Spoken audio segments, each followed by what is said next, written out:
جن کو ہم سہارا سمجھتے ہیں، لیکن یہ سب کچھ بہت زیادہ کمزور ہے۔ اللہ تعالیٰ نے انسان کو تو نیچر کے اعتبار سے ہی بہت کمزور بنایا ہے۔ ہمارا حقیقی سہارا کون ہے؟ اللہ کی ذات ہے۔ ہم سب اللہ کے محتاج ہیں، وہی ہمیں ہدایت دینے والا ہے، نفع نقصان سب کچھ اسی کے ہاتھ میں ہے، اور وہی ہمارا ہر مشکل میں، ہر بے بسی میں طاقتور سہارا ہے۔ بے شک، اور اس کے علاوہ اس دنیا میں زندگی گزارنے کے لیے اگر کوئی اور طاقتور سہارا ہے تو وہ قرآن و سنت کی تعلیم ہے۔ یعنی اگر ہم اپنے ان تمام چیزوں کو بلڈ کرتے وقت قرآن و سنت کی بنیاد رکھیں گے تو انشاءاللہ یہ سب کچھ جو ہم بناتے ہیں وہ اس دنیا میں بھی ہمارے لیے بھلائی کا سبب ہوگا، اور انشاءاللہ آخرت میں بھی یہ سب کچھ ہمارے لیے اجر کا باعث ہوگا۔ حضرت عبداللہ بن مسعود رضی اللہ تعالیٰ عنہ کہتے ہیں کہ علماء یہود میں سے ایک شخص حضور پاک صلی اللہ علیہ وآلہ وسلم کے پاس آیا اور اس نے کہا کہ ہم تورات میں پاتے ہیں کہ اللہ آسمانوں کو ایک انگلی پر رکھ لے گا، اس طرح زمین کو ایک انگلی پر، اور اسی طرح مٹی کو ایک انگلی پر، درختوں کو ایک انگلی پر، اور کہے گا کہ میں ہی بادشاہ ہوں۔ آپ صلی اللہ علیہ وآلہ وسلم اس بات پر ہنس دیے، اس طرح کہ آپ صلی اللہ علیہ وآلہ وسلم کے سامنے کے 2 دانت نظر آنے لگے، اور یہ ہنسنا اس یہودی کی بات کی تصدیق تھی۔ پھر آپ صلی اللہ علیہ وآلہ وسلم نے یہ آیت کریمہ تلاوت کی، اور انہوں نے فرمایا کہ ان لوگوں نے اللہ کی قدر نہ کی جیسا کہ قدر کرنے کا حق تھا، اور ساری زمین قیامت کے دن اس کی مٹھی میں ہوگی اور آسمان اس کے دائیں ہاتھ میں لپٹے ہوں گے۔ وہ ان لوگوں کے شرک سے بالکل بالا تر ہے۔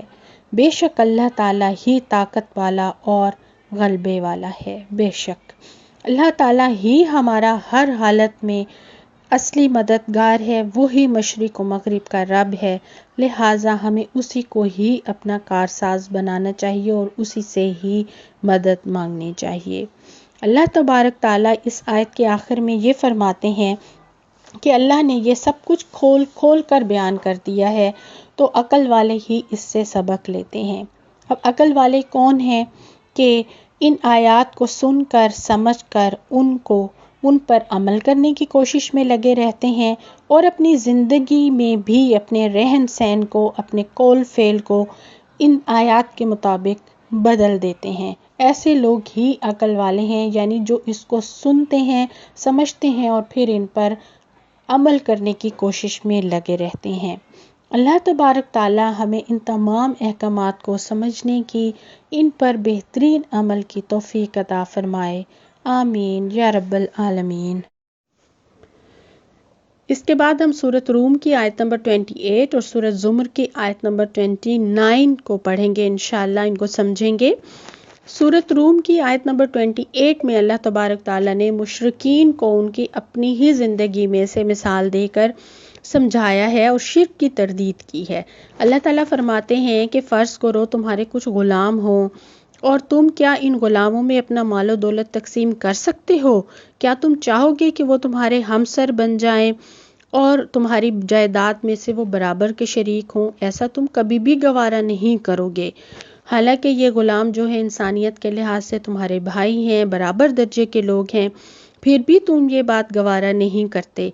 جب تم یہ بات اپنے لیے گوارا نہیں کرتے کہ غلاموں کو اپنا ہمسر بنا لو، تم اللہ رب العزت کے لیے یہ بات کیسے گوارا کر لیتے ہو کہ اللہ تعالیٰ کی مخلوق میں سے وہ بندے جس کو اللہ تعالیٰ نے خود بنایا ہے، ان میں سے تم کچھ لوگوں کو اللہ کے اختیارات میں شریک کر دیتے ہو؟ یہ کیسے ہو سکتا ہے؟ تم اپنے لیے غلاموں کو ہمسر بنانا گوارا نہیں کرتے اور اللہ کی مخلوق میں سے چند لوگوں کو اللہ تعالیٰ کا شریک بنانا گوارا کر لیتے ہو، یہ کیسے ہو سکتا ہے؟ اس کے بعد اللہ تبارک تعالیٰ نے سورۃ زمر میں فرمایا ہے، اور اس میں اللہ تعالیٰ نے 2 اشخاص کو کمپیئر کیا ہے۔ ایک ایسا شخص ہے جو کہ اللہ تبارک تعالیٰ کو ماننے والا ہے، واحد اللہ تعالیٰ کو وہ مانتا ہے، اور ایک ایسا شخص ہے جو کہ کئی معبودوں کا غلام ہے، اس کو خوش کرنے میں لگا ہوا ہے اور اسی کھینچا تانی میں وہ پریشان رہتا ہے کہ کوئی کہیں ایسا نہ ہو کہ کوئی معبود اس سے ناراض ہو جائے۔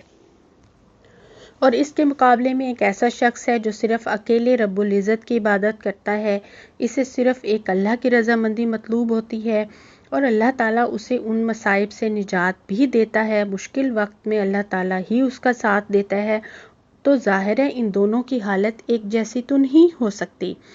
اسکالرز کہتے ہیں کہ اس مثال میں معبودوں سے مراد پتھر کے بت نہیں ہو سکتے، کیونکہ ان کا تندخوئی، بخیلی اور بد مزاجی سے کوئی تعلق نہیں ہے اور نہ ہی وہ اپنے حقوق کے لیے جھگڑا کر سکتے ہیں، تو ان سے مراد ایسے جیتے جاگتے آقا بھی ہو سکتے ہیں جو کہ عملاً آدمی کو متضاد احکامات دیتے ہیں اور اس کو اپنی طرف کھینچتے چلے جاتے ہیں، اور ان میں سب سے پہلا آقا تو انسان کا اپنا نفس ہے جو طرح طرح کی خواہشات اس کے سامنے پیش کرتا ہے، اسے مجبور کرتا ہے کہ وہ ان کو پورا کرے۔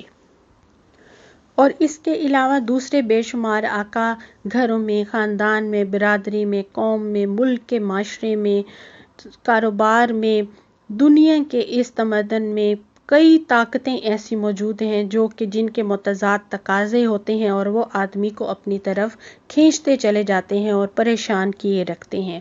تو ان سب سے نکلنے کا کیا راستہ اللہ تعالیٰ نے ہمیں بتایا ہے؟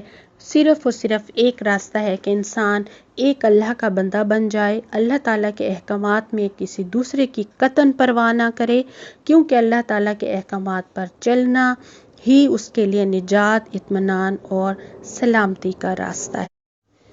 حدیث پاک میں آتا ہے، رسول اللہ صلی اللہ علیہ وآلہ وسلم نے فرمایا، جو دن میں 100 بار یہ دعا پڑھے گا۔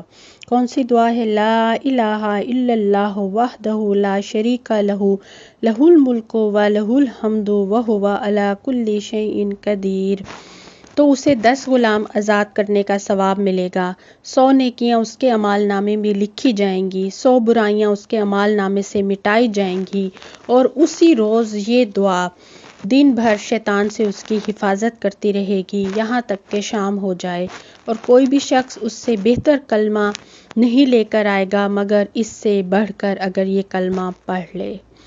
اللہ تعالیٰ سے دعا کرتے ہیں، یا اللہ ہمارا خاتمہ ایمان پر کرنا، لا الہ الا اللہ پر ہمارا خاتمہ ہو، ہمیں ہر قسم کے شرک سے محفوظ رکھنا، ہمیں ہر قسم کی گمراہی سے محفوظ رکھنا، اور ہمیں قرآن و سنت کے احکامات پر بہترین عمل کی توفیق دینا، آمین یا رب العالمین۔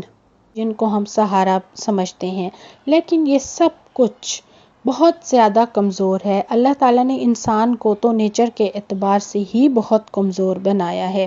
ہمارا حقیقی سہارا کون ہے؟ اللہ کی ذات ہے۔ ہم سب اللہ کے محتاج ہیں، وہی ہمیں ہدایت دینے والا ہے، نفع نقصان سب کچھ اسی کے ہاتھ میں ہے، اور وہی ہمارا ہر مشکل میں، ہر بے بسی میں طاقتور سہارا ہے۔ بے شک، اور اس کے علاوہ اس دنیا میں زندگی گزارنے کے لیے اگر کوئی اور طاقتور سہارا ہے تو وہ قرآن و سنت کی تعلیم ہے۔ یعنی اگر ہم اپنے ان تمام چیزوں کو بلڈ کرتے وقت قرآن و سنت کی بنیاد رکھیں گے تو انشاءاللہ یہ سب کچھ جو ہم بناتے ہیں وہ اس دنیا میں بھی ہمارے لیے بھلائی کا سبب ہوگا، اور انشاءاللہ آخرت میں بھی یہ سب کچھ ہمارے لیے اجر کا باعث ہوگا۔ حضرت عبداللہ بن مسعود رضی اللہ تعالیٰ عنہ کہتے ہیں کہ علماء یہود میں سے ایک شخص حضور پاک صلی اللہ علیہ وآلہ وسلم کے پاس آیا اور اس نے کہا کہ ہم تورات میں پاتے ہیں کہ اللہ آسمانوں کو ایک انگلی پر رکھ لے گا، اس طرح زمین کو ایک انگلی پر، اور اسی طرح مٹی کو ایک انگلی پر، درختوں کو ایک انگلی پر، اور کہے گا کہ میں ہی بادشاہ ہوں۔ آپ صلی اللہ علیہ وآلہ وسلم اس بات پر ہنس دیے، اس طرح کہ آپ صلی اللہ علیہ وآلہ وسلم کے سامنے کے 2 دانت نظر آنے لگے، اور یہ ہنسنا اس یہودی کی بات کی تصدیق تھی۔ پھر آپ صلی اللہ علیہ وآلہ وسلم نے یہ آیت کریمہ تلاوت کی، اور انہوں نے فرمایا کہ ان لوگوں نے اللہ کی قدر نہ کی جیسا کہ قدر کرنے کا حق تھا، اور ساری زمین قیامت کے دن اس کی مٹھی میں ہوگی اور آسمان اس کے دائنے ہاتھ میں لپٹے ہوں گے۔ وہ ان لوگوں کے شرک سے بالکل بالا تر ہے۔ بے شک اللہ تعالیٰ ہی طاقت والا اور غلبے والا ہے۔ بے شک اللہ تعالیٰ ہی ہمارا ہر حالت میں اصلی مددگار ہے، وہی مشرق و مغرب کا رب ہے، لہٰذا ہمیں اسی کو ہی اپنا کارساز بنانا چاہیے اور اسی سے ہی مدد مانگنی چاہیے۔ اللہ تبارک تعالیٰ اس آیت کے آخر میں یہ فرماتے ہیں کہ اللہ نے یہ سب کچھ کھول کھول کر بیان کر دیا ہے تو عقل والے ہی اس سے سبق لیتے ہیں۔ اب عقل والے کون ہیں کہ ان آیات